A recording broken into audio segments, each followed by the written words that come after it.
প্রিয় বন্ধুরা আমার, আশা করি ভালো আছো। আজকে নতুন একটি প্রতিবেদন নিয়ে আসলাম তোমাদের মাঝে।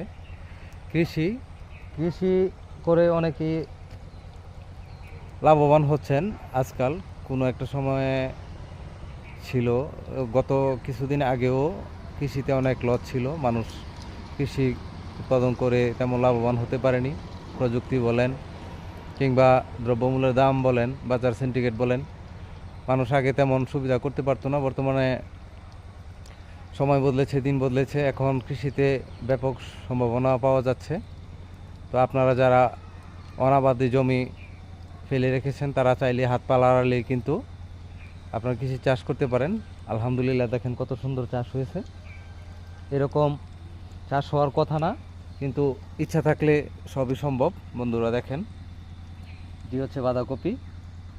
আলহামদুলিল্লাহ, খুবই ভালো সুন্দর ফলন হচ্ছে।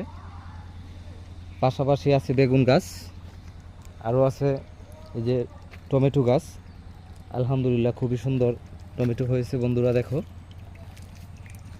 আসলে আল্লাহর দুনিয়াতে মানুষ চাইলে একটু খাটলে কিন্তু ভালো থাকতে পারে, কিন্তু আমরা হচ্ছি অলসের জাতি। আমরা যদি পারতাম, তাহলে যদি শুয়ে থাকলে যদি কেউ খাওয়াই দিত, তাহলে আমরা খুশি হতাম। একজন কামাই ইনকাম করলে আরেকজন যতক্ষণ পর্যন্ত বসে খাওয়া সম্ভব হয় ততক্ষণ আমরা কাজ করতে রাজি না।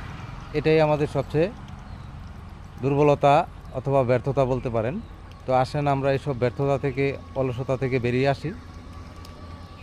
নিজের সময়কে কাজে লাগাই।